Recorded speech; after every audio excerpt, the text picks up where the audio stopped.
berada di dalam kubangan sengketa konflik pertanahan dan menjadi korban dari praktik mafia tanah merupakan mimpi buruk bagi rakyat. Adanya tumpang tindih, penguasaan atau perampasan tanah secara ilegal dapat memicu terjadinya konflik atau sengketa pertanahan yang menimbulkan banyak sekali kerugian, seperti permasalahan hukum yang tak berkesudahan, terhambatnya pembangunan, keadilan masyarakat tercederai, hingga berkurangnya kepercayaan masyarakat terhadap negara. Karena itulah, Presiden mengamanatkan kepada Menteri ATR Kepala BPN dan Wakil Menteri ATR Wakil Kepala BPN untuk melakukan percepatan penyelesaian sengketa konflik pertanahan dan pemberantasan mafia tanah. Kolaborasi 4 pilar menjadi kunci dalam menyelesaikan persoalan pertanahan.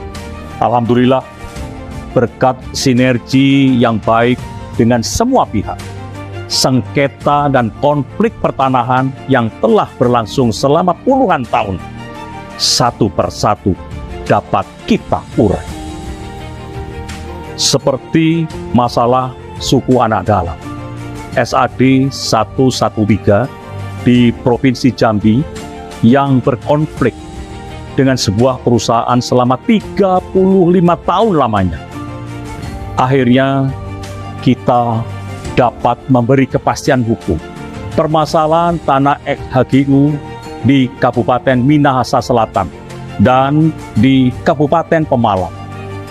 Penyelesaian konflik ini masuk dalam lokasi prioritas reforma agraria dan telah diselesaikan melalui redistribusi tanah. Penyelesaian konflik pertanahan di Desa Tambak Sari, Kabupaten Pasuruan, yang juga sudah berlangsung selama hampir 100 tahun, dan sudah diserahkan sertifikatnya. Selesai semuanya. Di Makassar, kita juga telah menyelesaikan dan diserahkan sertifikat komplek hunian dosen Universitas Hasanuddin yang tidak mendapatkan kepastian hukum atas bidang tanahnya selama 40 tahun.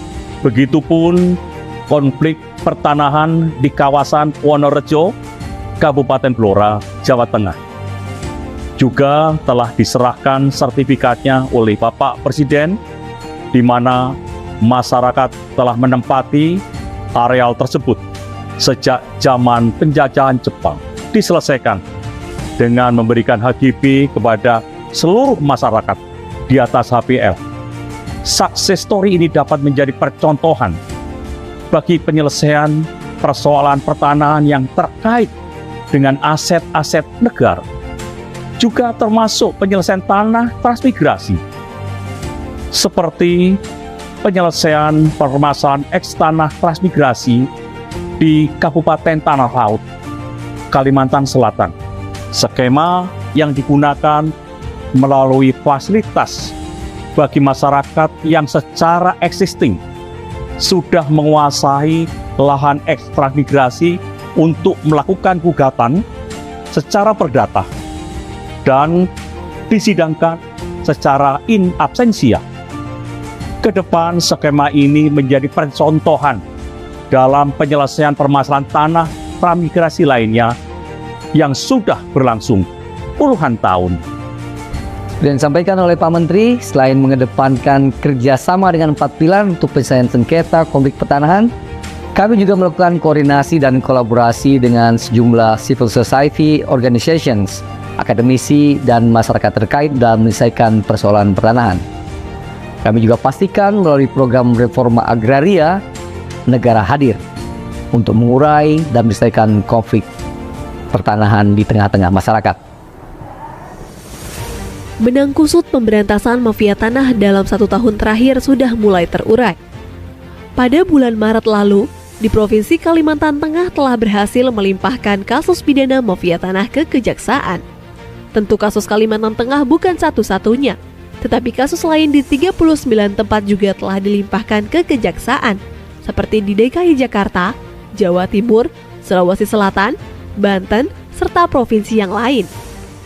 Selama tahun 2022 hingga awal tahun 2023, upaya pemberantasan mafia tanah oleh Kementerian ATR BPN telah menyelamatkan tanah seluas 6,7 juta meter persegi, yang nilainya setara dengan kurang lebih 1,08 triliun rupiah. Keberadaan mafia tanah memang sangat meresahkan bagi masyarakat. Kami pun tidak tinggal diam. Kementerian ATR BPN terus berupaya untuk menutup ruang gerak bagi mafia tanah melalui perbaikan pelayanan pertanahan secara elektronik. Saat ini sudah ada 4 layanan elektronik di kantor-kantor pertanahan yang dapat dinikmati oleh masyarakat. Responnya pun cukup bagus karena pelayanannya jadi lebih cepat, transparan, objektif, efisien, dan profesional. Oleh karena itu, ke depan kami pastikan seluruh layanan pertanahan dilakukan secara elektronik. Dengan begitu, mafia tanah tidak bisa main-main lagi. Kalau nanti masyarakat masih menemukan ada mafia tanah, mari sama-sama kita gebuk. Keluhan, aduan, saran, kritik yang disampaikan masyarakat merupakan hal yang sangat penting dan mendukung peningkatan kinerja kementerian. Di awal menjabat, layanan pengaduan yang ada pada saat itu belum cukup responsif. Oleh karena itu, dibukalah layanan hotline pengaduan berbasis WhatsApp yang lebih mudah dijangkau oleh masyarakat.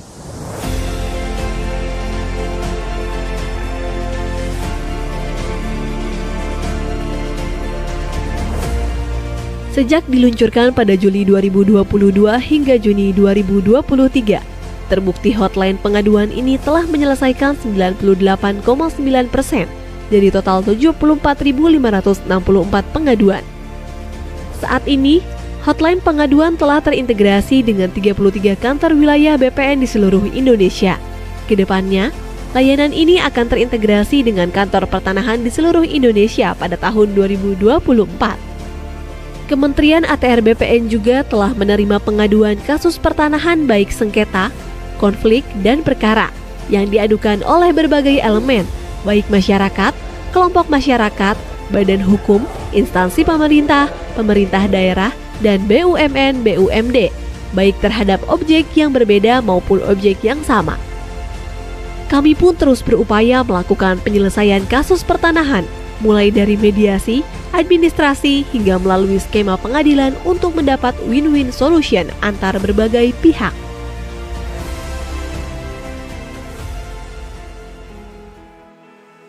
Kementerian ATR BPN sebagai badan publik berkewajiban memenuhi dan melindungi hak atas informasi masyarakat yang berkaitan dengan pertanahan dan tata ruang. Memiliki komitmen untuk memberikan informasi yang transparan, tepat, akurat, cepat, dan mudah diakses oleh masyarakat, serta sejalan dengan nilai-nilai Kementerian ATR BPN, yaitu melayani, profesional, dan terpercaya.